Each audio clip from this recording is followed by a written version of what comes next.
Welcome back students. हम start कर रहे हैं चैप्टर ऑर्गेनिजम्स एंड पॉपुलेशंस। तो सबसे पहले हम डील करेंगे इंट्रोडक्शन।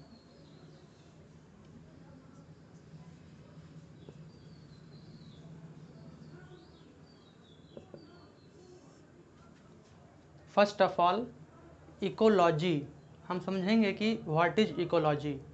तो इकोलॉजी को सबसे पहली बार इस वर्ड को यूज किया था एक साइंटिस्ट अर्नस्ट हेकल ने। Ecology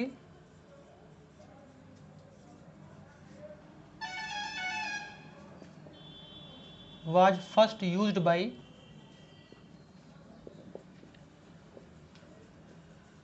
scientist Ernst Haeckel. और इकोलॉजी दो वर्ड से बना है, ओइकोलॉजी, ओइको और लॉजी। तो सबसे पहले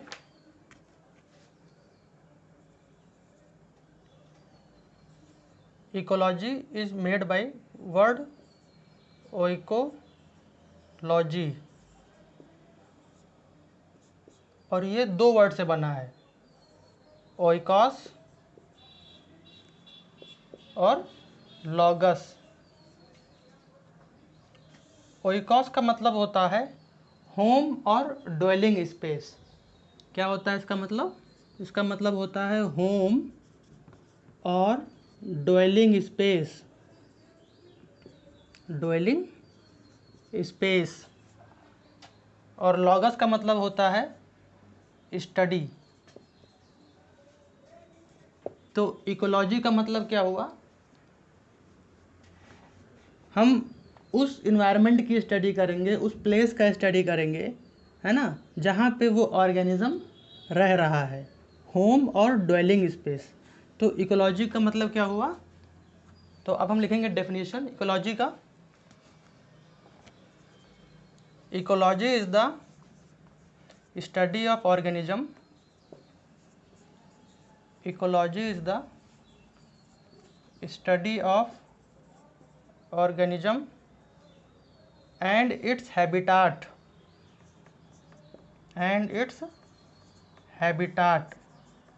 where they live, तो क्या है ecology? Ecology is the study of organisms and its habitat where they live. मतलब हम इसमें ऑर्गेनिज्म की स्टडी करेंगे कि वो ऑर्गेनिज्म का फंक्शनल एरिया क्या है और वो ऑर्गेनिज्म कहाँ रह रहा है, उस हैबिटाट की भी हम स्टडी करेंगे। या फिर इसका हम दूसरा डेफिनेशन लिख सकते हैं इकोलॉजी का। Ecology is the reciprocal interaction, ecology is the reciprocal interaction between biotic and abiotic components,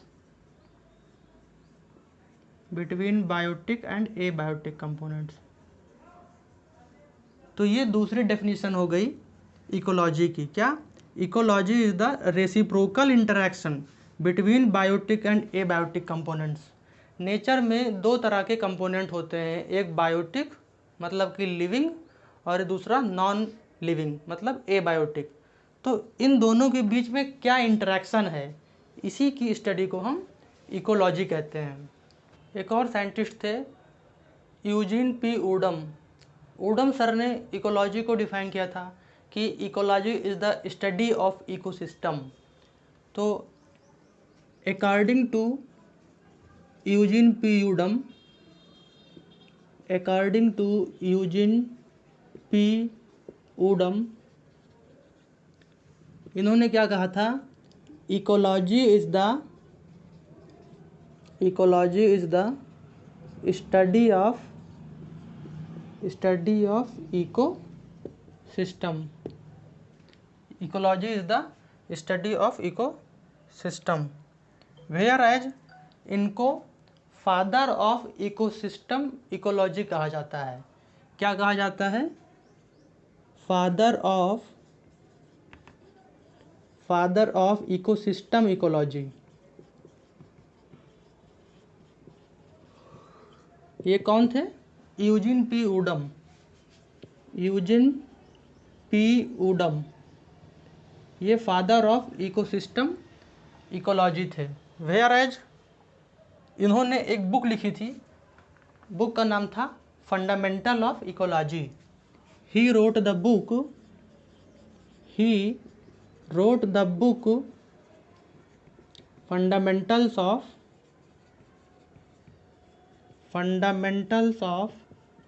ecology. इसके अलावा फादर ऑफ इंडियन इकोलॉजी थे professor Ramdev Mishra ji. Father of Indian ecology कौन थे?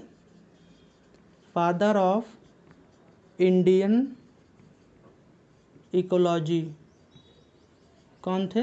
ये थे प्रोफेसर रामदेव मिश्रा। और इन्होंने बहुत सारे डिफरेंट एस्पेक्ट्स पे वर्क किया था इकोलॉजी के, जैसे कि he worked on ecological succession, auto ecology etcetera. ये इनके वर्क ऑफ इंटरेस्ट थे। इकोलॉजिकल सक्सेशन मतलब होता है कि कहीं पे पूरी तरीके से बायोलॉजिकल डाइवर्सिटी डिस्ट्रॉय हो गई हो, पूरा बैरन लैंड हो गया हो, और वहाँ पे अब किस तरीके से एक नए सिरे से किस तरीके से वहाँ पर डाइवर्सिटी फिर से ग्रो होना स्टार्ट होगी, इस सब पे उन्होंने बहुत ज़्यादा वर्क किया था। तो हमने देख लिया कि इकोलॉजी क्या है। Ecology is the study of interaction between living and non living. Ecology is the study of ecosystem according to Eugene P Odum sir. Father of ecosystem ecology Eugene P Odum. He wrote the book fundamentals of ecology. As well as father of Indian ecology professor Ramdev Mishra sir. इन्होंने ecological succession, auto ecology etcetera इन सब पे काम किया था। अब हम बात करेंगे इकोलॉजिकल हायरार्की की। तो हायरार्की ऑफ इकोलॉजी में हम देखेंगे कि किस तरीके से एक सिंगल यूनिट से ये पूरा इकोसिस्टम, ये पूरा एनवायरनमेंट इस्टेब्लिश हुआ है। तो अब हम बात करेंगे hierarchy of ecology. Hierarchy of ecology.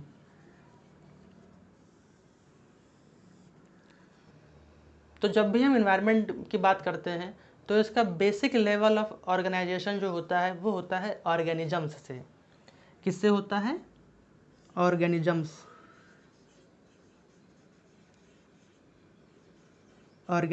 से। और ये बहुत सारे ऑर्गेनिजम्स कलेक्टिवली कंबाइन होकर के, मिल करके एक पॉपुलेशन बनाते हैं, है ना। तो ऑर्गेनिज्म से अप लेवल क्या है? पॉपुलेशन।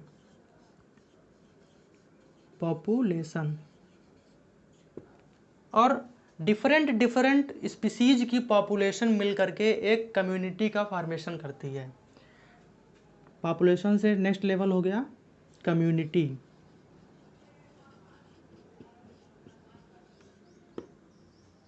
वेयर एज कम्युनिटी के बाद में नेक्स्ट लेवल आएगा इकोसिस्टम। क्या आएगा? इकोसिस्टम।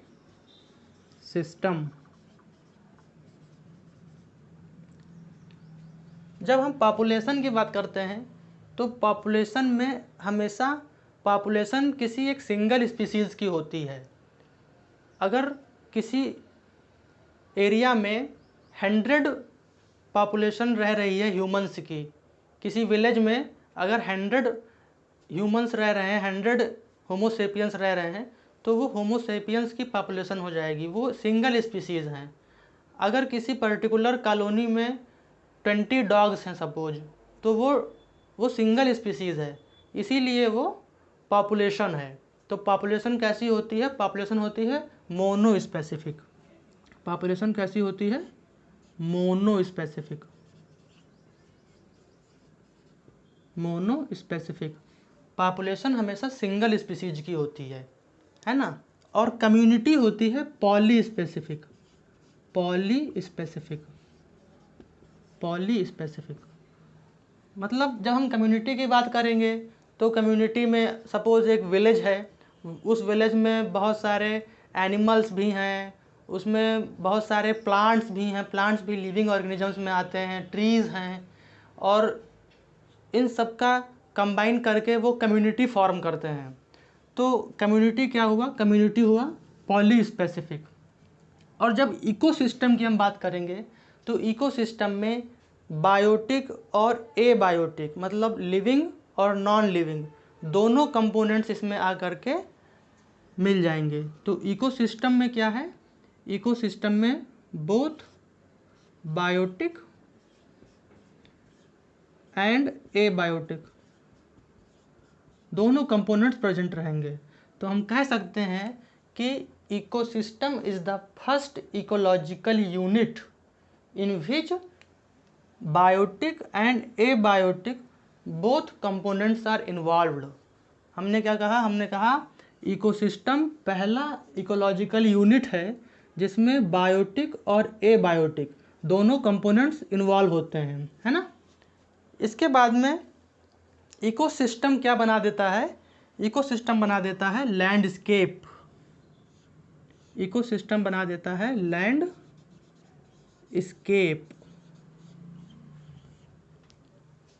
इकोसिस्टम में डिफरेंट टाइप्स के इकोसिस्टम होते हैं। एक्वाटिक इकोसिस्टम जो वाटर में जो वनस्पति है और वहाँ पे जो मतलब एनिमल्स हैं, फ्लोरा फौना है, वो बनाते हैं एक्वाटिक इकोसिस्टम। लैंड पे जो इकोसिस्टम है वो बनाता है टेरेस्ट्रियल इकोसिस्टम। इस तरीके से कंबाइन करके फिर जो बनता है उसे हम कहते हैं लैंडस्केप। और लैंडस्केप फर्दर फॉर्म करता है जिसको बोलते हैं बायोम। क्या बोलते हैं, बायोम। और फर्दर ये बायोम डेवलप होता है बायोस्फीयर में। किस में होता है डेवलप, बायोस्फीयर में। तो ये रहा इकोलॉजिकल हायरार्की। इसमें हमें समझना क्या है कि सबसे लोवेस्ट इकोलॉजिकल यूनिट क्या है, ऑर्गेनिजम्स। उससे अबव है पॉपुलेशन, पॉपुलेशन मोनोस्पेसिफिक होता है, पॉपुलेशन हमेशा सिंगल स्पीसीज की होगी। उसके ऊपर कम्युनिटी, कम्युनिटी पॉली स्पेसिफिक होगी। इसमें डिफरेंट स्पीसीज मिल करके एक कम्युनिटी फॉर्म करेंगी और कंबाइंडली हम बोलेंगे उसको इकोसिस्टम। जब हम कम्युनिटी में एबायोटिक फैक्टर्स को ऐड कर देंगे, एबायोटिक फैक्टर्स मतलब कि एयर हो गया, टेम्परेचर हो गया, वाटर हो गया, ह्यूमिडिटी हो गया, सॉयल हो गया, जब हम इन सबको कम्युनिटी के साथ में मिक्स कर देंगे तो वो बन जाएगा इकोसिस्टम। और डिफरेंट टाइप के इकोसिस्टम मिल करके बनाते हैं लैंडस्केप। और फर्दर वो बायोम, और फिर बायोम फर्दर बायोस्फीयर फॉर्म करता है। बायोस्फीयर में 3 पार्ट्स होते हैं, एटमॉस्फेयर मतलब एयर, है ना, लिथोस्फीयर और हाइड्रोस्फीयर। तो ये रही इकोलॉजिकल हायरार्की। अब हम डिफरेंट एबायोटिक फैक्टर्स के बारे में बात करेंगे।